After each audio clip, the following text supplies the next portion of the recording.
Hey there, it's Bram Kanstein, and in this episode of Bitcoin for Millennials, I'm talking to Bryan Solstin, a former aerospace systems engineer, Bitcoiner, conservationist, privacy advocate, and the author of the book Bitcoin and Nash Equilibrium. In this book, Bryan draws a fascinating line between two revolutionary thinkers, John Nash of the movie A Beautiful Mind, the mind behind game theory, and Satoshi Nakamoto, of course, the mind behind Bitcoin. We'll explore whether Bitcoin could be the realization of John Nash's dream of an immortal equilibrium, a system beyond politics, coalitions, and inflation. Get ready for a journey through cryptography, economics, paranoia, and math that just might change how you see Bitcoin forever. Let's dive into it. So I'm happy to have you back. We're going to talk about your research, your book, your new thesis, and I actually just wanted to start at the beginning. So before we talk Bitcoin, John Nash, Beautiful Mind, parts from the book, or anything cryptographic, what exactly is an equilibrium and why does it matter so much? And maybe even more specific, what is a Nash equilibrium in plain language? Nash equilibrium, yeah. There's multiple axioms and theorems, about four of them inside of the Nash equilibrium. And one of them is a fixed point theorem. And the way I like to think of it is like when you spin coffee and you have foam on top, that point in the middle, that's an equilibrium. It's fixed, but everything else is moving around it. And the Nash equilibrium, I think another way to really understand it is it's the invisible hand in Adam Smith's book, where it's the relationship between supply and demand. And so that's how it becomes a standard measurement of value between these relationships through that equilibrium. Really, we need to look at Bitcoin is an instance of the Nash equilibrium. There are many kinds of Nash equilibriums out there. It applies to biology, all kinds of economics. But really, what Nash equilibrium is a non-cooperative system whose rules are stable in the long run. That's Bitcoin, because there's no player or coalition can unilaterally alter them. That's the Nash equilibrium. That really comes from the paper Non-Cooperative Games that Nash wrote back in 1950, his dissertation for his PhD when he's only 21 years old. So that's where the Nash equilibrium really comes from. So it's actually the staying the same of the rules, basically, that we talk about in Bitcoin. And so then you can have ideal money, which is, what the Austrians wanted, von Mises, Karl Menger, all these different Austrian economists want this ideal money that politicians can't alter. And so how do we get there? How do we keep politicians from messing with the money? And so that's the ideal money part of it. But how do we have an equilibrium that isn't disturbed over the long run? That's really ties back to the Nash equilibrium and how no one party or no one person can change those rules. They're incentivized not to, right? Yes. We know how mining works. If you try to change the rules, your block is going to get kicked out. It's set in stone now. These rules, the 21 million, it's set in stone. No one person can mess with it. No coalition can mess with it. All right. So you describe Bitcoin as an immortal Nash equilibrium. That sounds very profound, but what does that look like in practical terms? Like, how would someone who adopts Bitcoin, maybe even mines or runs a node, like how would they experience that? Well, I think this is humorous, because I was listening to a podcast with a bunch of central bankers. They're non-Bitcoin crowd, and one lady was laughing about how this, everyone wants money to be immortal, but it's not. That's a fantasy, and she laughed afterwards. I'm like, obviously, you've never studied Bitcoin. Having these, immortal money. Or having an immortal Nash equilibrium, or what we're going to get a Bitcoin equilibrium. We're moving towards that asymptotically, and when we get there, we're going to have value that has long-term consequences. That's not going to suddenly disappear or get rug pulled like we do with all this fake fiat money, with bad money. And so that's, I think that describes it. A working example of it right now is the U.S. dollar. U.S. dollar is really we have a USD equilibrium out there, so people can trade do international trade, and it's probably the most efficient way to calculate transactions. The problem is that long term, the prospect of that being stable is growing increasingly weak. There's nothing stopping this train. We all know that. So the bond market is softening. It's going to crumble eventually, slowly. I believe. It's not going to. I don't think it's going to go hyper. Everything collapses. I could be wrong, but I think it's going to be like collapsing around, like Lynn says, around 7% a year for the next 5 or 10 years. But that's enough to destroy long-term contracts. But that's what we're going to get to. So I imagine, now keep in mind, we have an emerging Bitcoin equilibrium. We have a USD infrastructure. And I think what's going to happen is eventually the US dollar is just going to become a second layer to Bitcoin. It will peg to Satoshis or sats eventually. That's where I think we're going to go long term. And then really the value is the standard measurement of value will be Bitcoin and sats. That's just my opinion. The more people that follow the rules, the more people will follow the rules, right? Like that is kind of the flywheel in that sense of Bitcoin. Like the more people that follow the rules, the more the entire network, this money is strengthened and thus incentivizes more people to follow the rules and so on. Is that a good way to look at it? Yeah, people are going to choose good money over bad money. They have, as that choice blossoms and expands, people will make that choice.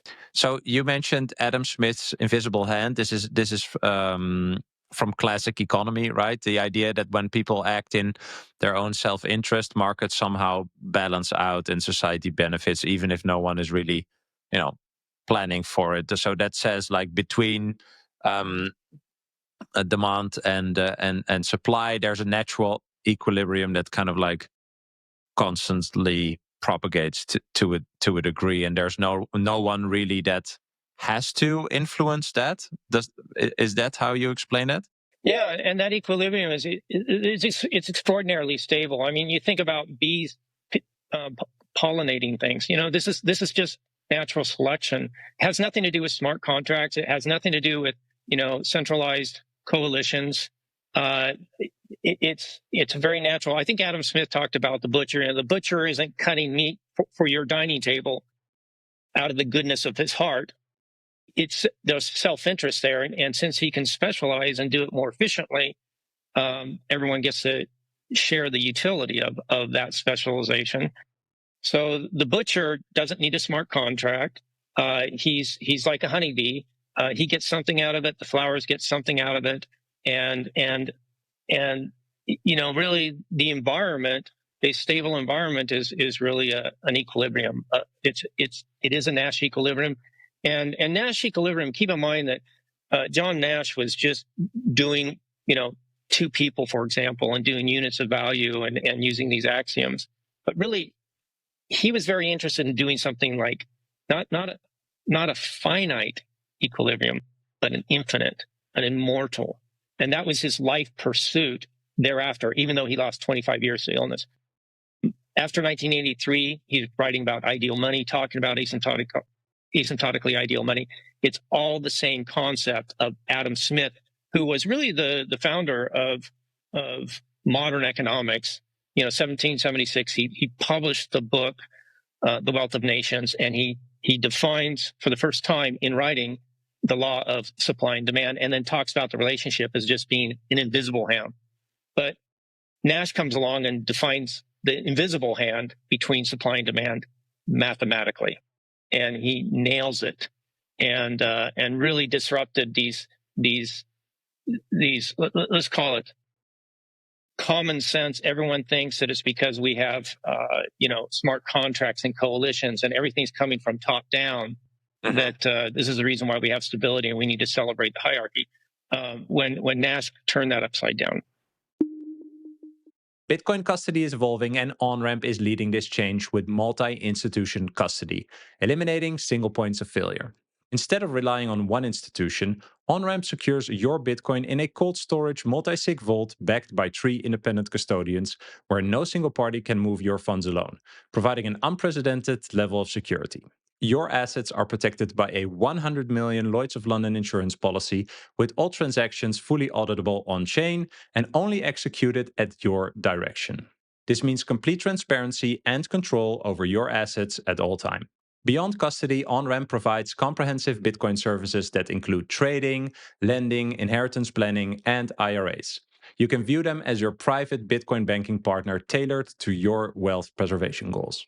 Whether you're new to Bitcoin or an experienced holder, OnRamp's approach helps you secure your generational wealth with unmatched security and peace of mind.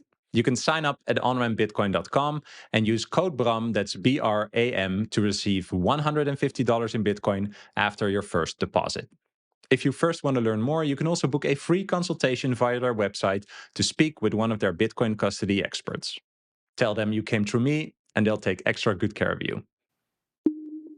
Bitcoin is financial sovereignty, so why compromise when you need liquidity? Meet Debify, the Bitcoin-backed lending platform made by Bitcoiners for Bitcoiners. Debify connects you to institutional-grade liquidity and allows you to borrow fiat or stablecoins, all while keeping your Bitcoin 100% under your control with a non-custodial 3 out of 4 multi-sig escrow solution. Get competitive rates from a global marketplace of institutional-grade lenders, with loan terms that you choose, from 1 month up to a year. There are no hidden fees and there is no rehypothecation, just pure Bitcoin-aligned lending with the highest level of transparency and security. Are you ready to unlock liquidity without ever selling a single sat? Go to debify.com/Bram, that's BRAM, to check out their current lending offers. That's debify.com/Bram. So that basically goes against all the Keynesian ideas, right? Where people think they need certain policies to influence human action, right? And that is what the Austrians obviously talk about, that is inherently there in any market. Yeah, Austrian economics is really central to Bitcoin, the foundation of Bitcoin. So for anyone who's seen the movie A Beautiful Mind or read anything about Nash, of course, he eventually became ill, right? And you describe Nash's beautiful paranoia, and you talk about his decades of his isolation and the programming. How do you think his illness and genius shaped his work? Like how he was very misunderstood, right? This only came later. Here was a guy who was terrified of, let's call it, the retail space.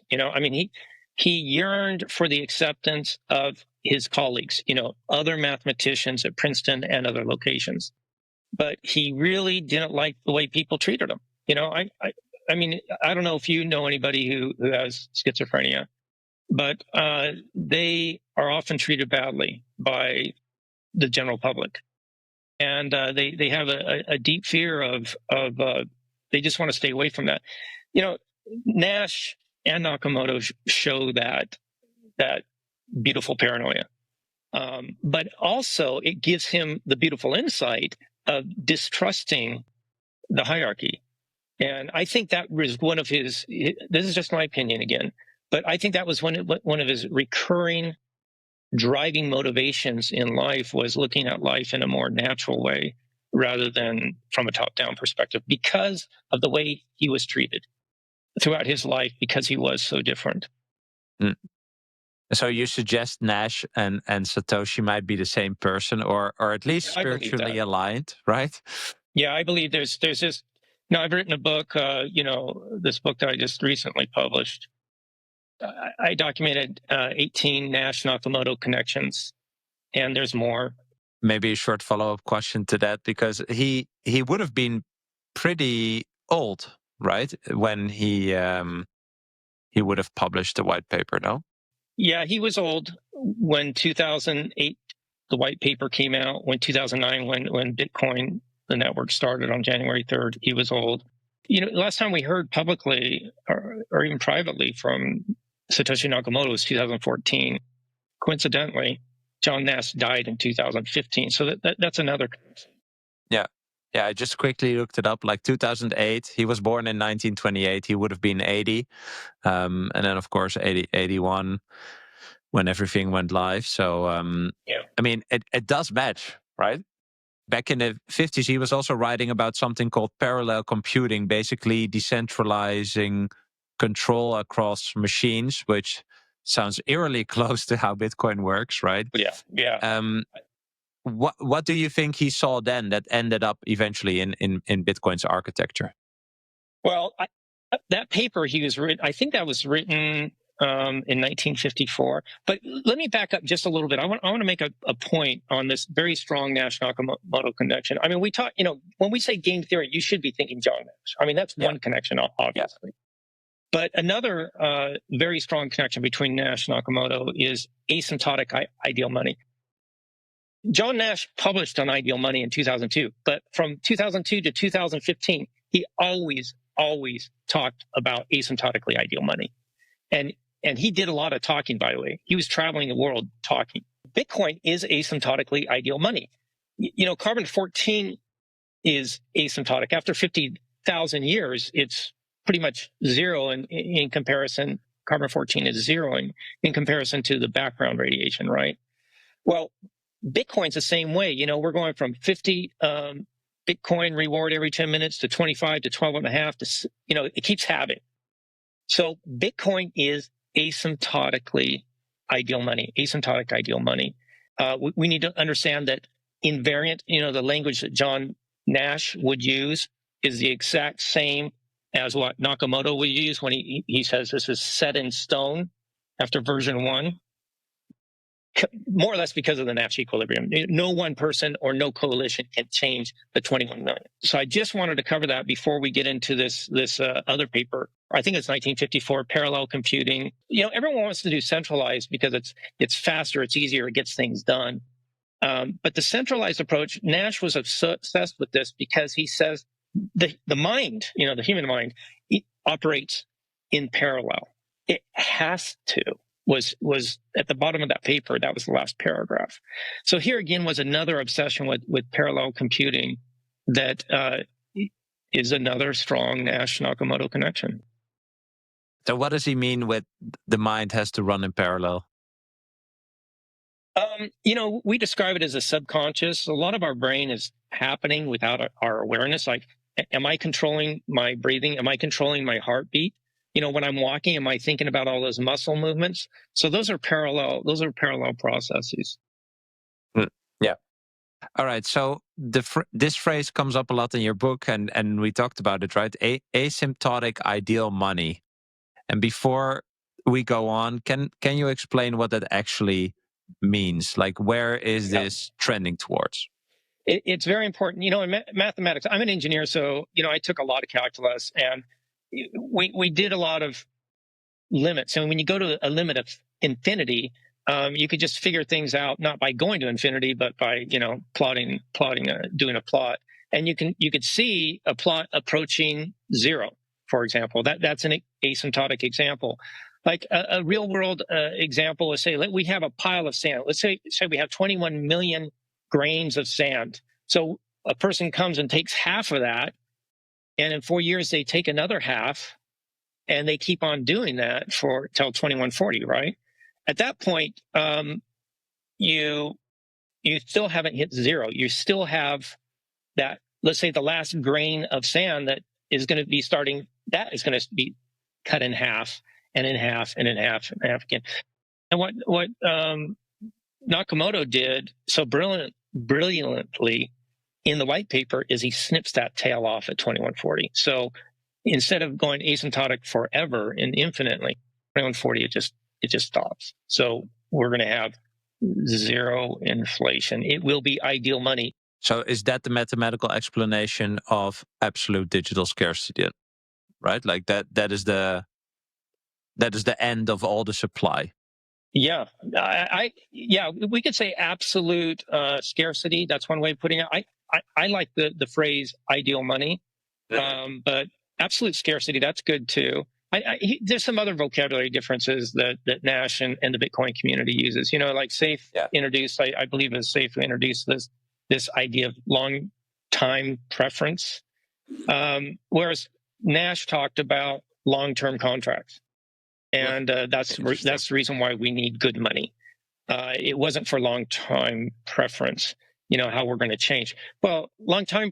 I think. See, I think not our Nash's vocabulary is more concise. It's pure logic. We want good money so that we can have long-term contracts to have the benefits of making those kinds of investments in these capital expenditures. So what is long-time preference really? I think that's a little bit harder to describe. So I think Nash actually has some vocabulary that we should take time to get, let's call it the retail space, up to speed on some of these mathematical vocabulary that industry is happy to learn, but retail isn't necessarily interested in it. Yeah, it's interesting because I think this is why I love Bitcoin so much, is that like all these dimensions come together, right? And all these different backgrounds. I think what we're talking about is, on one side it's philosophical, and on the other side it's just technical, basically, right? So I said, the absolute scarcity is more like, okay, that is practically it. I think Nash describes it in a more mathematical way, right? And when you talk about, what he says about the long-time contracts, that could also be a contract with yourself, right? And then I think that is what Safedin in that sense talks about, the long-time preference. Like, okay, can I consciously commit to a longer time frame rather than being hijacked with my low time preference, right? Because the money that I'm using is forcing me to do that. So I think in this sense, like these things are kind of colliding or mixing, and it kind of depends on who is listening or who is reading or who is watching, right, as to how they interpret that. But I do think they really overlap, and they eventually talk about the same thing, right? I mean, even the term ideal money is an ideological one, right? Because the people on the Keynesian side or on the MMT side, they actually would not like a finite scarce money, That's right. because then their whole theorem doesn't work, So this is, I think, why I find Bitcoin so interesting, but also why it's hard. Especially when you have someone like Nash, who is really about quantifying perhaps what other people talk about in a qualitative way or in a philosophical way, right? Which, in a sense, I think brings a deeper meaning or explanation, which is good, but also, asks from people like, okay, can you go even one layer down, right? Even to a further abstraction away from the human modeling or naming or labeling or whatever, right? Like he just makes it very, I call that practical. I don't know if that is the word, but just harder, more proof, basically. Math is more proof than labels or words or interpretations, basically. And keep in mind, Nakamoto said he's a good programmer, but not necessarily a good writer. I think I'm just paraphrasing it. That's not the exact quote. But if you look at Nash, he had the same kind of attributes. He would write extraordinary white papers, or not white papers, but dissertations and theories, and win awards, and just multiple awards. It was the Nobel Prize for Economics was only one of his many awards. And so here's a person that was superior clearly with abstract mathematics, which, by the way, transfers over into programming. These people who say they're good computer programmers, but they don't have any domain expertise outside of computer programming. They're like empty vassals.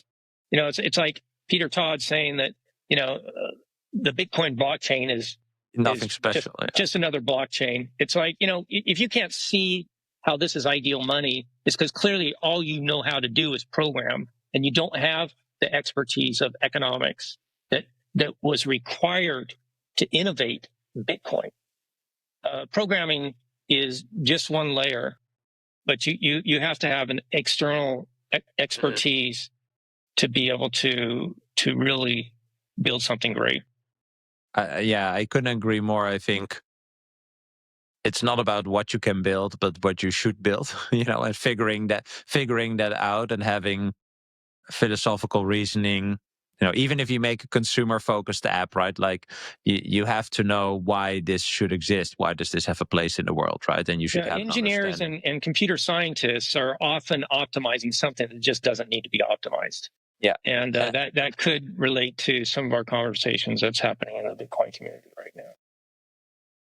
Yeah, I fully agree, right? They're projecting towards the future and trying to solve for a problem now that might never even, be a real problem in the future, which feels like busyness therapy in a sense. Whereas, if you would dive into this part more, perhaps there are certain elements that could be discovered that should even be improved in Bitcoin, or maybe even, this is a scary word, but ossified in Bitcoin, right? Understanding the philosophical reasoning as to why something like Bitcoin should exist, I would argue, is more important than the eventual code, right? Because the eventual code can be changed infinitely, conceptually, right? But yeah, there's a reason of existence or not, and there's a way to construct the characteristics of Bitcoin that either work or not. Yeah, and this brings up another point is, like, I personally believe Nash and Nakamoto were the same person. However, I don't think it's important to believe that. It's irrelevant. But what is important is understanding these 18 or 25 different connections between Nash and Nakamoto. And the reason why is because if you understand those connections, I believe you're clearly going to understand Bitcoin's original intent. And we really need to understand that narrative, and you can do it concisely. I mean, you can when you study that, you got the Bitcoin narrative down in 2 to 3 hours instead of spending 1,000 hours. And with that knowledge, then these debates in the Bitcoin community, regarding core and spam and decentralizing mining and all the issues that are, let's say, colliding with each other right now, then that conversation becomes much more clear on what we need to do with the long-term vision of what Bitcoin is going to become.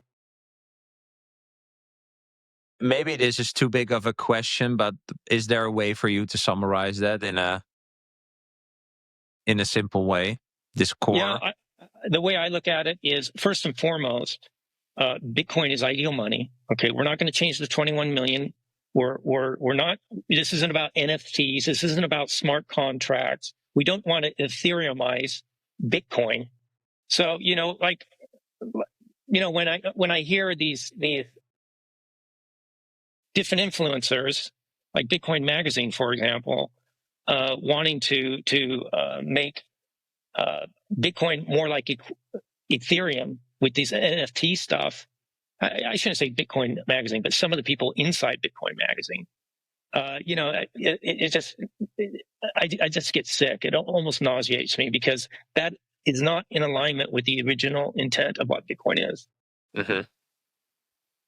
Yeah. I mean, I couldn't agree more. I think for one, people are bored, so they want something to do, right? Or they see a certain opportunity where, and I wonder what you think, by the way, but the road to replacing the bad money with this ideal money is long. It's arguably one of the biggest battles that you could fight.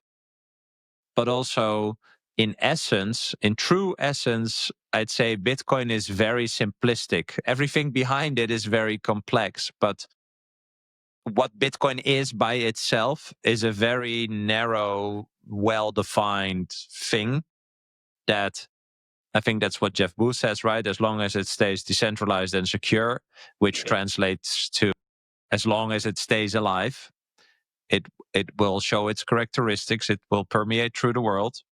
And eventually we will get where we are, conceptually and philosophically talking about, the actual benefits of this ideal money. But just keeping the thing as is, the fact that it can even exist in this way that it is the discovery by Nakamoto, right? Like by Satoshi, by putting it all together and actually still surviving after 16 years. So yeah, so that's kind of how I think about it. Like you have to have the low time preference, but I think people are bored. And some people actually, although they say they understand it, they don't see this ultimate simplicity and they feel like they should add to it. I don't know. What do you think about this? I agree. I think ideal money, like I said, you can really understand what Bitcoin is. I mean, what it takes, it takes 3 hours to read Bitcoin and Nash Equilibrium, the emerging Bitcoin equilibrium. 3 hours to read that, and you're going to understand it. You're going to understand those connections. But the consequences of ideal money is something that is a never-ending huge story. If you want to self-custody your Bitcoin stack, I recommend the Blockstream Jade Plus. I've been using this premium Bitcoin-only hardware wallet for a few months now, and I love its design and ease of use. What makes it stand out is its open source hardware and software, and Blockstream's unique genuine check, which makes sure that your device is authentic. No backdoors or compromises. You can connect with the Jade Plus however you want: Bluetooth, USB-C, or you can go fully air-gapped with its built-in camera for cable-free QR transactions. The metal case feels solid and the color screen is easy to read, and it connects with your favorite Bitcoin apps like Blockstream Green, Sparrow, and Electrum. Get your Jade Plus today at store.blockstream.com and use code BRAM to get 10% of your entire order. Let's talk about something that not a lot of people think about before it's too late. Where are you storing your Bitcoin seed words? Are they truly secure? I found my solution with Stampseed. It's an elegant all-in-one titanium plate solution with no separate pieces to lose or manage. Your seed phrase gets permanently stamped into pure titanium that withstands fire, survives water, and lasts for generations. Unlike shallow etching methods, Stampseed's patented tools help you to deeply stamp every letter for permanent readability, protecting your financial legacy. When you order a titanium seed plate from Stampseed, you can also upload a custom design or your logo to customize the back of your plate to make it fully personalized. Paper seed phrases are a disaster waiting to happen. Secure your Bitcoin with Stampseed for decades to come. Visit stampseed.com and use code BRAM, that's BRAM, to get 15% off your order. And it's always changing. You know, from back in 1950, they were dealing with a lot of the same issues. Now we're dealing with a trade war with China now, and it's the same problem. So how do we build cooperation out of these non-cooperative games? That's what we really want. We want stability. Are we going to do it just by, writing an edict? And no, that typically isn't stable. And so if we can allow things to emerge through these, commodity-based monies and let them free flow, then we, but politicians don't want that because they have power by being able to have, being able to control the magic money printer. And, it's no different between the Soviet Union and Chinese communism. And now our politicians who are in alignment with the Fed in deficit spending, because they get to pick the winners and losers now. And so, they love it. They can fire the money cannon at their constituents. And so how do we get back to these basics, which is ideal money and allowing the free market to choose good money? And what is good money? Like I said, that's a 3-hour read. You get to know that. But how you deal with all of these consequences, yeah, I mean, that's a never-ending story. I mean, let's talk about just the current events of the consequences of good money versus bad money right now. And, one of the current events is the SBR, the Strategic Bitcoin Reserve. And I think that's good. I think it's great. I mean, everyone should be able to invest, including organizations, people, governments. Bitcoin's good for everyone. And so I'm not really part of this. Well, anyway, let me just get to the point. I personally believe that having zero tax Bitcoin is far more valuable than having an SBR to everyone, including the United States. And so yeah, I support David Bailey's and other people's effort with this SBR effort. I think it's great, but I kind of wonder why aren't we talking about zero tax Bitcoin? I don't understand that fully. I think that to me is more of a direct route towards having success for good money to start to displace bad money at a faster rate. Like, for example, I know Senator Lummis just recently talked about having zero tax for up to $600 per transaction. And I know personally Representative Delbaney, who's over my first district here in the state of Washington. She was working with me in the previous administration to get, I think it was $200 zero tax Bitcoin per transaction. I mean, she was personally involved, and she's a Democrat. And so here's something that is bipartisan. We can do Democrats and Republicans that should be able to support this. I believe I met with Delbaney directly on this one. So many years ago, I can't remember. But I was definitely working with her staff. And, the argument was, look, we're buying coffee in El Salvador, but if we buy coffee with Bitcoin or Satoshis here in the United States, we're breaking the law if we don't pay capital gain on that. So let's make people legal again and do a 200 zero tax Bitcoin per transaction. So I think this is something that we could get bipartisan support, Democrats and Republicans. And so we should be doing this in addition to the SBR, the Strategic Bitcoin Reserve. Yeah. So you describe Bitcoin not as a revolution, but more as an evolution. What's the difference here? Like, what does calling it evolutionary actually make it more powerful or interesting? Well, revolution, what is the difference between evolution and revolution? Again, this is kind of ties in with asymptotic ideal money. I believe Nash truly felt that we could have a revolutionary ideal money. He strongly believed in that. And that's actually part of his mental illness. He attributes his recovery as giving up on politics and giving up on religion and just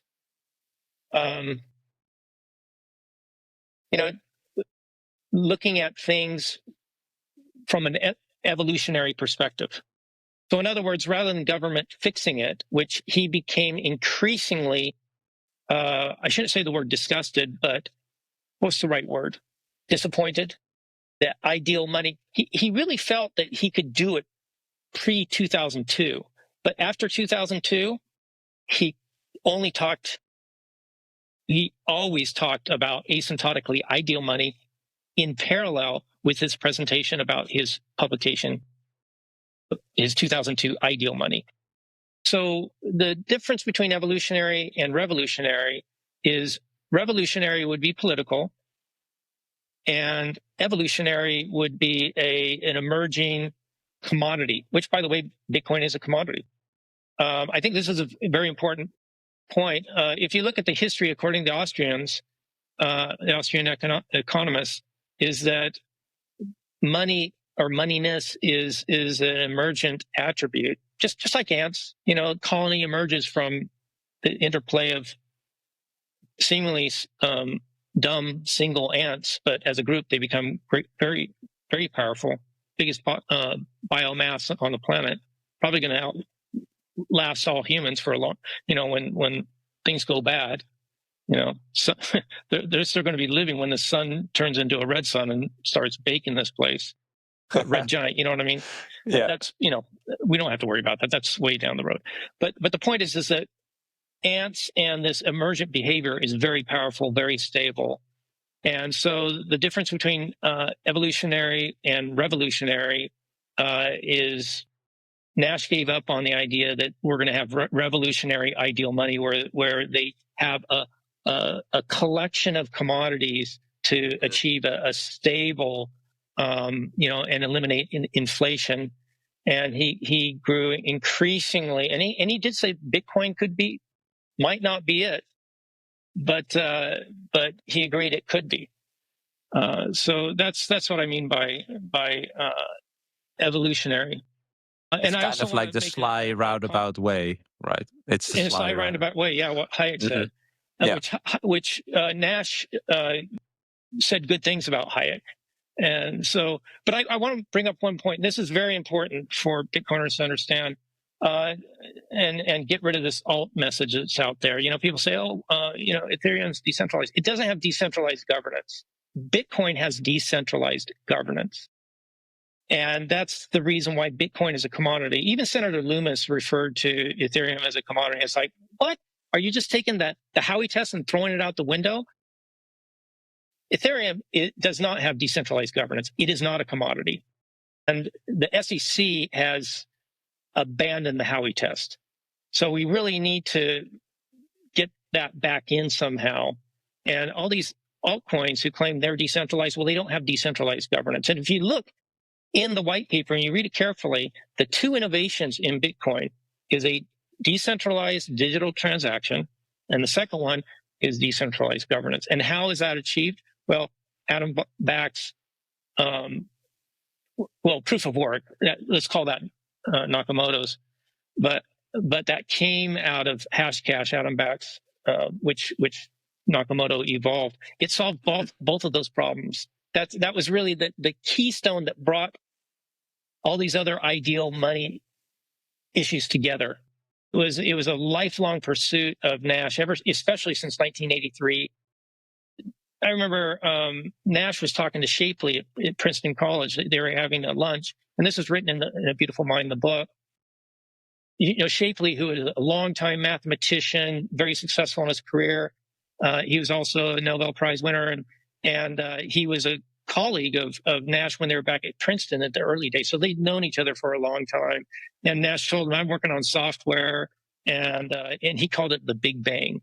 So, Shapley was very proud of him working on software. And so anyways, this goes way back into what Nash was doing. But again, it's proof of work that tied it together to truly decentralize it, to go back all the way back to that 1954 paper of parallel computing. And so the proof of work is really the secret sauce to Bitcoin for keeping it decentralized. So fascinating how, and I wonder how you look at it, but I've always viewed Bitcoin as an experiment, and you just mentioned, Nash saying like it might not work. I still think it's an experiment. There's really like no middle way ending for this. It's either the ideal money or it's not. Like there is not really a middle way where this is like a half-baked solution to. And this also ties into, ask the question, what is a commodity? You out there listening right now, give me the answer. What is a commodity? Mm-hmm. And like, if you can buy oranges, why is that a commodity? And the reason why is because there's no central market that defines the price of that orange. It's supply and demand. Mm. It's decentralized. That's why it's a commodity. That's a key point here. That's why Bitcoin is a commodity. Bitcoin is a commodity. It's decentralized, and all these others, they're frauds. They're So is it pretending. Like it's created anyway without a certain intent, something like that? As in, where you say like in Ethereum, right? There's like a business model behind it, or any other coin. There's a business model, and here it's just like, these are the characteristics, or like, here are your orange trees. You can grow them or not. That's basically it. Is that oversimplifying, or is it? Yeah. Well, that ties into your concept of one Bitcoin is one Bitcoin, right? I mean, really, what we're talking about is what is quality, what is value, which for me, that gets into metaphysics. And for some reason, that was a very difficult concept for me. I struggled with it for decades. I remember reading Robert Pirsig's the Inquiry into Values. What was the title? Zen and the Art of Motorcycle Maintenance. Great book, but towards the end, when he started getting into it, I really struggled with it. And so, what is value? And the reason why I had because I had a top-down way of looking at the world. Whereas if you're an Austrian economist, you look at it from a bottom-up, where individuals, it becomes things become less complex, and they become emergent, and it boils down to how we define what our value is, and that unit is how we define it. I think a simple example is if you're sitting in a park and it's a nice day, but you want to go home because it's dinner time to eat dinner, that choice is yours, and it's what you value most is what decides that. It's not some top-down decision. So Bitcoin as a standard measurement of value, where it's just one unit, we aren't dictated. No organization is giving us permission. It's permissionless.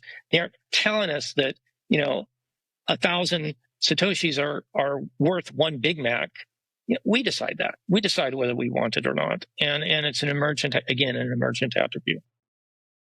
I think this is what people find hard to understand, and I also think it's a hard thing.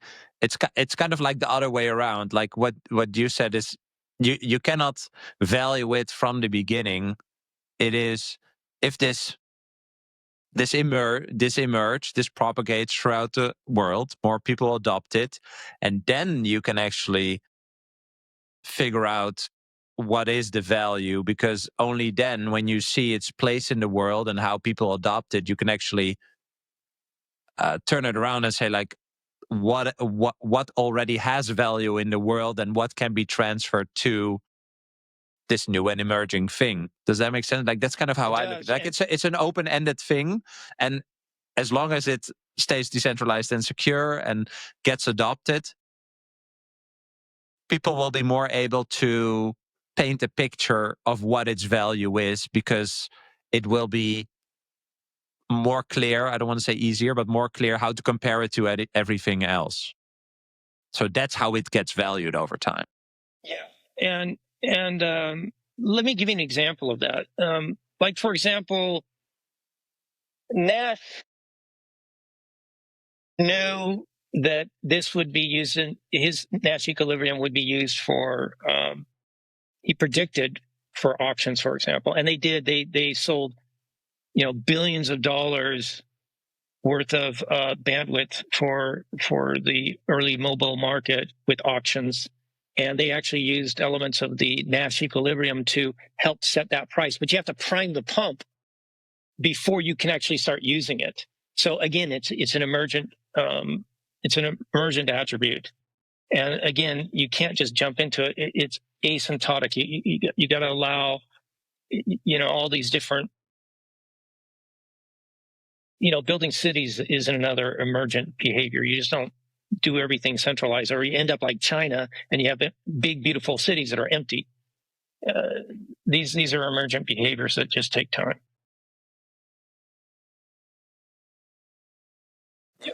Yeah, very interesting. So it's a while back you mentioned how Nash talked about the money creation and stuff, but he already had a deep critique of inflation and bailouts way before Bitcoin, right? And so when you read about Nash and Bitcoin, you do see that is kind of where his want or his desire came from, to kind of like fix and combat that. How do we see that Bitcoin in its current existence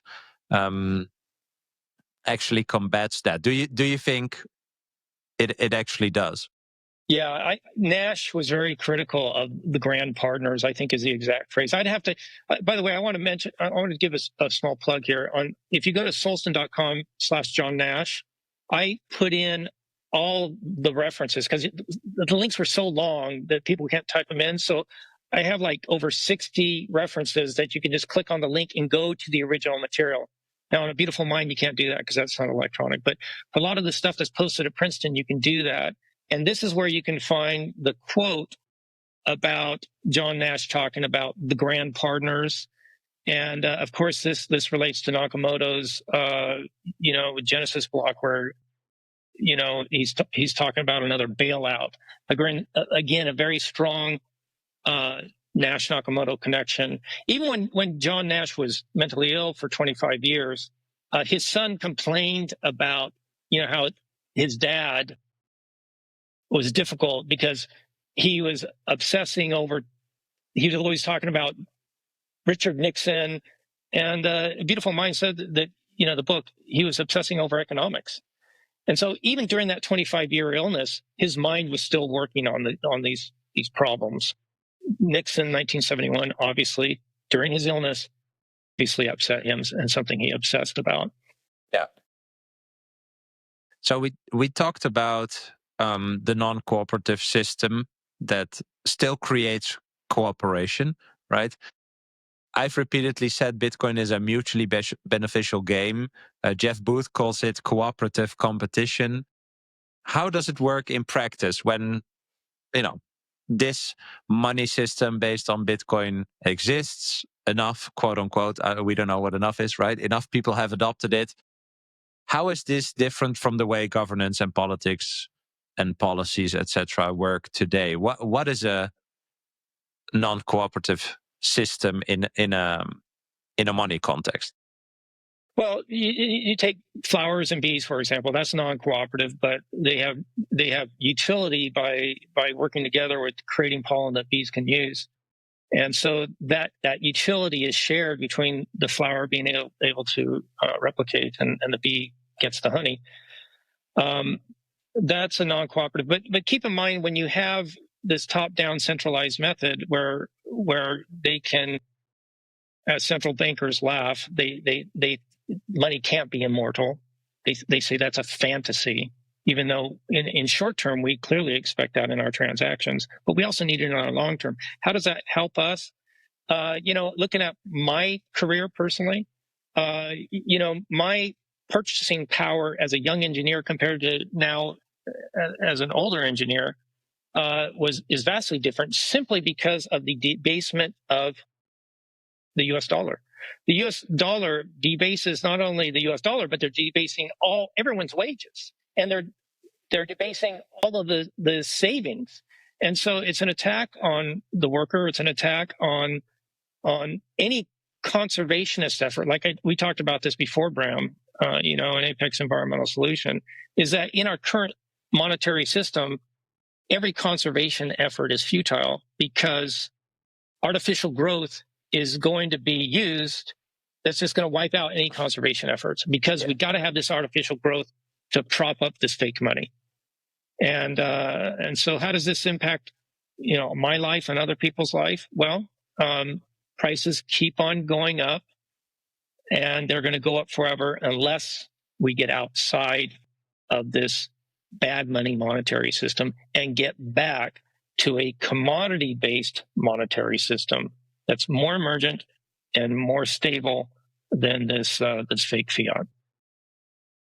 And so I think that eventually will also help to empower individuals more, right? Like currently, a few individuals are empowered, right, by the fiat money system. But Nash, as you mentioned before, he really rejected coalitions and contracts and stuff like that. He believed systems worked better when individuals were able to act independently. How do we see that same thinking show up in Bitcoin's rules and behavior? Is that, this is kind of how I share it, is like everyone is following the rules because everyone is following the rules, kind of like that, right? But it's your individual action that actually makes sure that you are able to benefit from this system, and that is what incentivizes you to cooperate with the set of rules, basically. Yeah, and keep in mind that what we're talking about right now, I think, is counterintuitive to most people. What we're talking about right now is, non-cooperative games, I would say, is a let's call it a minority perspective.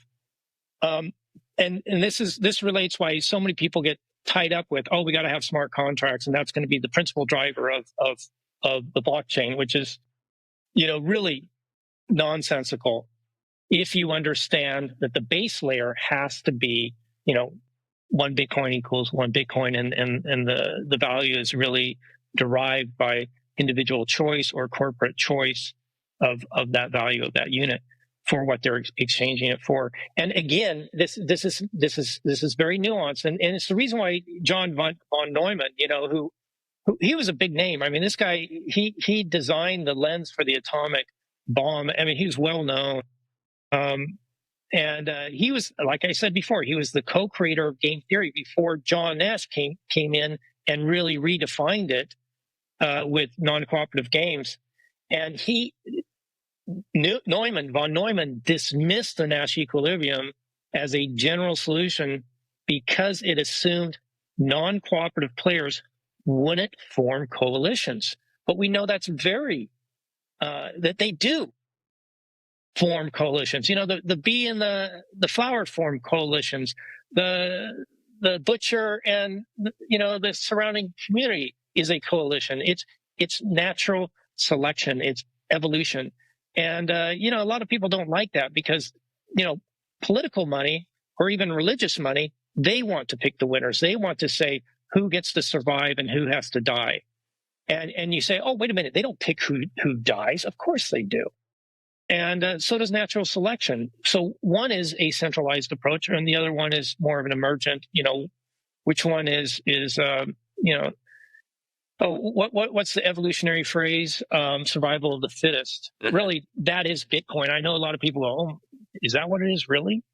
We don't want that. We don't want natural selection. It's so harsh.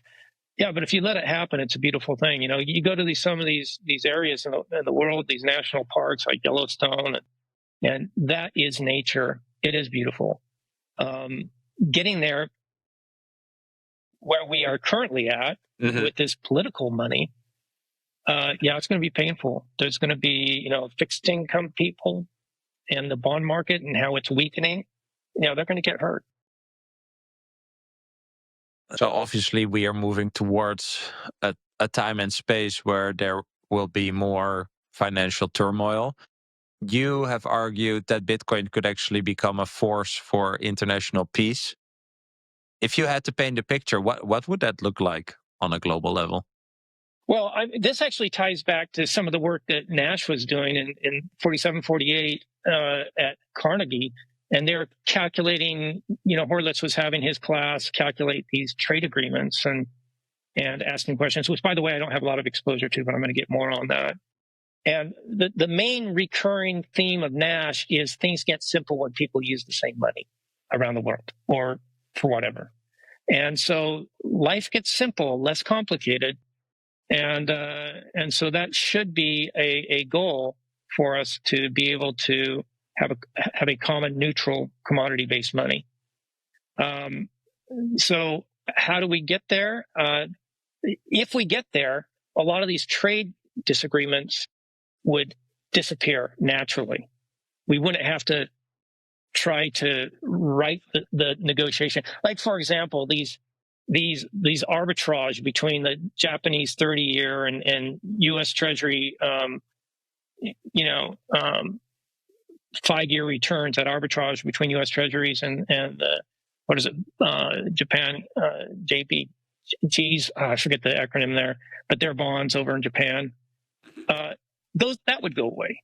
And so a lot of these people that are just, making, on $1 billion, $30 million a year just from doing that arbitrage, that disappears. So all these freeloaders, this financial class that really, I think the financial class is great if it's less than 5% of the global economy. Super duper. But it keeps expanding. It's like 15% now, and perhaps even more. And so we're creating a welfare state that is increasingly non-productive. And when you have a welfare state, people want to get into your country. You have to build walls. But if you don't have a welfare state, you don't have to build walls.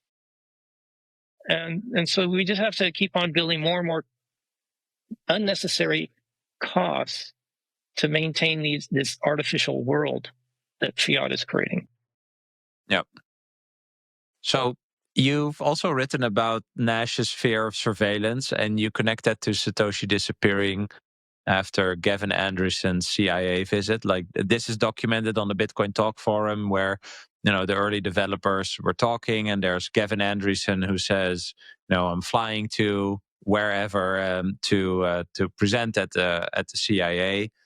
I don't know about the discussion that followed, but yeah, do you think there's more than to that than a coincidence? Is this part of the pattern around Nash? Yeah, I mean, if you believe that Nash and Nakamoto are the same person, that Nash, I mean, they have the scene in A Beautiful Mind. I mean, A Beautiful Mind really doesn't really focus on his achievements. They just focus on his illness, really. First time I loved the film. Second time after studying Nash, it's like I didn't enjoy this film. They didn't really talk about why he was a beautiful mind. they show the scene where he lost it, and he thought the federal agents were showing up at this lecture, and he started running, and then they institutionalized him. But he was paranoid of these federal agents, and he thought that they were tracking everything he was doing. And so even though in 1983 he recovered and started making friends again and started writing software and was in the computer lab every day, he still, keep in mind, just because you recover from schizophrenia doesn't mean that some of those mental models completely disappear. They don't. Mm-hmm. They continue. And just because someone's crazy doesn't mean that all their ideas are bad. Some of their ideas are brilliant and genius. And so when assuming that Nash had this fear, which perhaps wasn't paranoia, perhaps it was real, and it was for real reason of why we want to decentralize governance. Maybe that's a legitimate concern. And on top of that, though, he did suffer 25 years of debilitating paranoia. And so when here Galvin says, "Oh yeah, I got a meeting with the CIA, isn't that a great thing?" and he's like proud of it, that scared Nakamoto to the core. Yeah. And if it was Nash, you can clearly understand why. And he disappeared from public at that moment, like no more. Now he did maintain correspondence with private emails, and we do know that his last public communication was, "I am not." Who was the Nakamoto guy in Japan that was being? The media said he was Nakamoto, and he and his family were being accosted. A cacophony of media attacking him, trying to get him to fess up to being a Bitcoin inventor. And then Satoshi Nakamoto said, "I am not this person," and that was his last public communication. But yeah, the Galvin one, when he says he's going to the CIA, that's when he walked away from and let the Bitcoin community take it from there in terms of doing Bitcoin core activity. Yeah. And so another overlap between Nash and Satoshi is that they both use plural pronouns in their writing. They say "we," "are," even though they were likely acting alone. Is that just style, or is this also one of your points? It's just one more Nash Nakamoto connection. A lot of people question whether the Bitcoin creator was a group of people or one person. And I clearly think that it is one person, because a group of people cannot keep a secret, number one. Now, of course, there was a group of ideas that were brought together from multiple innovators, like,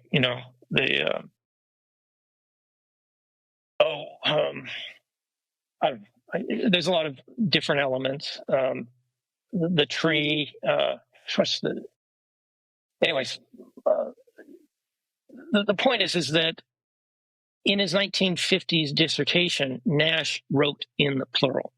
And just because the white paper, for the Bitcoin white paper that was published in 2008, October 31st, it was written in plural, therefore it must have been a group of people.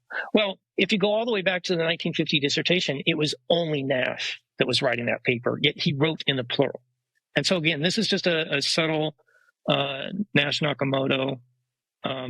But what's really interesting is in that white paper in 1950, he talked about poker as an example of trying to, and he didn't do this himself. It was his mentor that said, "You got to give an example of how this abstract mathematics works." And so, and it was actually his mentor that said, "Why not poker?" And he wrote it in. And so what's interesting about that is if you look at the first version of Bitcoin that came out on January 3rd, 2009, there's multiple references of poker in the code. So that's another Nash Nakamoto connection. Interesting. Let me check. To wrap up, I want to ask you two more questions.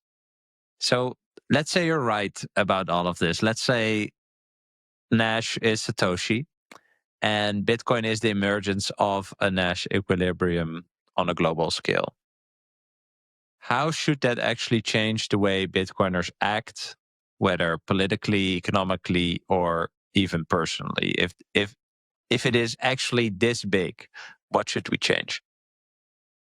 I would say let's stay away from the sensationalism, like hyper Bitcoinization. That may or may not happen. I don't know.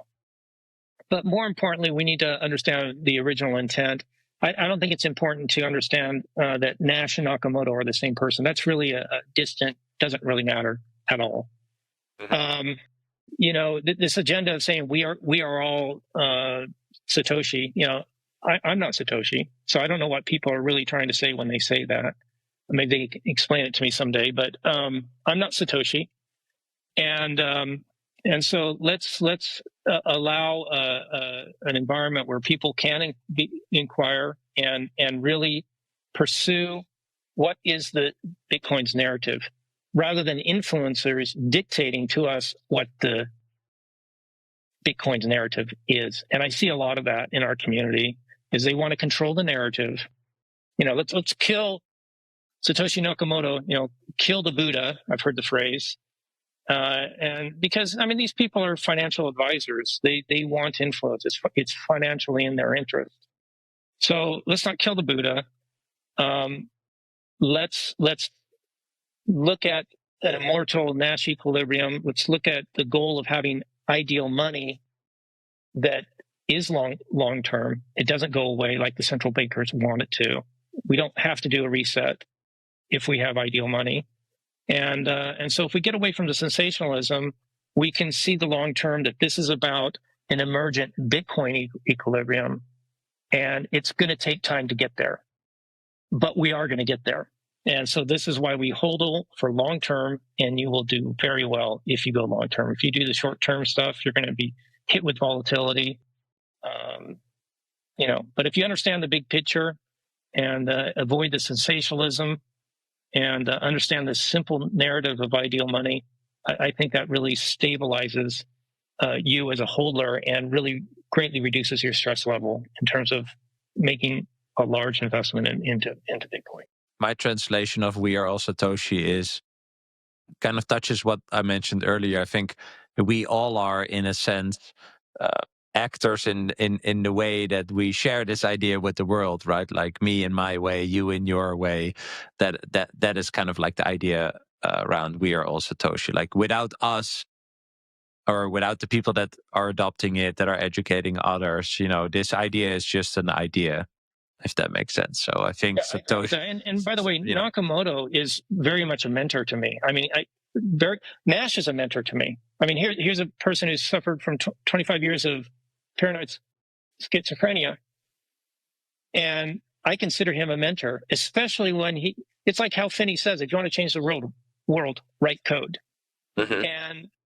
And you can do that now. I've been writing using these different AI packages. By the way, Claude.ai is really good, better than ChatGPT. But for writing code, it is awesome how it's like working with 10 different very talented programmers. So knowledge is being democratized.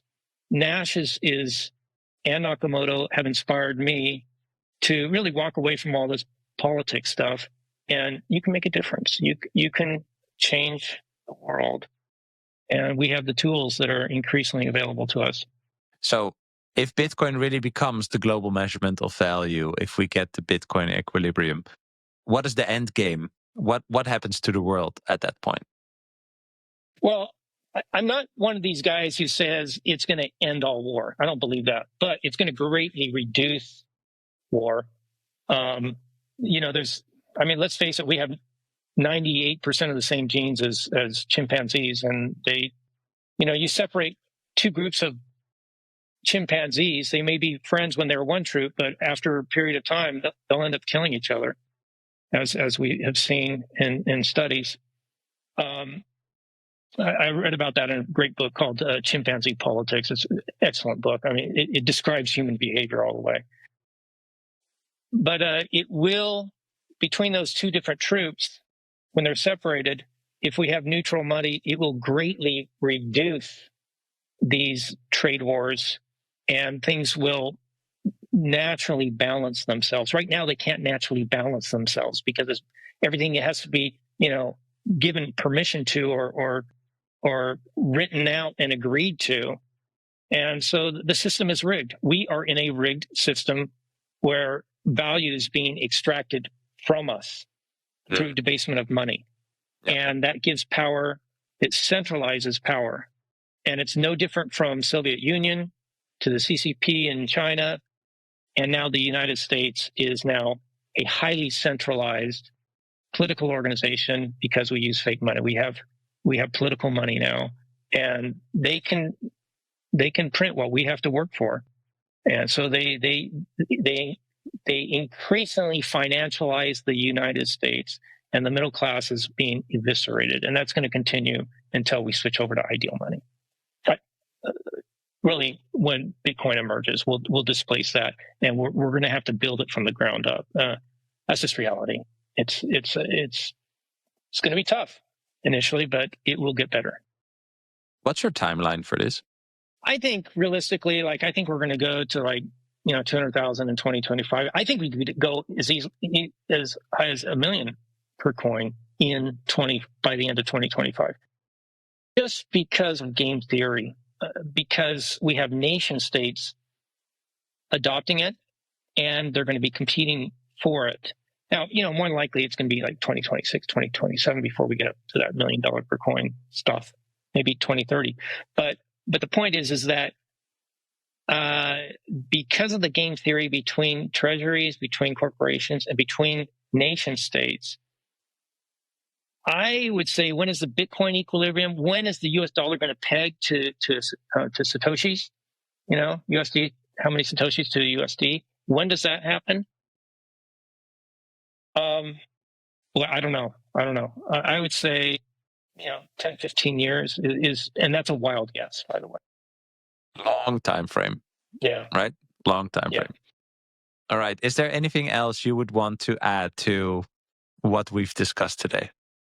Yeah, I just like to say you can go get Bitcoin and Nash Equilibrium at Amazon, or go to solstin.com, and on the John Nash picture of the book, that takes you right to Amazon. And if you're interested in reading that book, I'd love to. You can contact me on solstin.com on my contact page, and also my DMs are open on Twitter at Bryan B. Solstin. X Solstin B. No, Bryan B. Solstin is my Twitter handle. Well, thanks so much for sharing. Thanks so much for another insightful conversation that has taught me a lot along the way. So thanks so much. Thank you. I hope you enjoyed this episode. If you did, you can click here to find more just like it, and click here to find all Bitcoin for Millennials podcast episodes. Also, please like this video if you want to help shine a light on the message of Bitcoin, and subscribe to my channel to stay connected. I hope to see you for a next episode. Bye.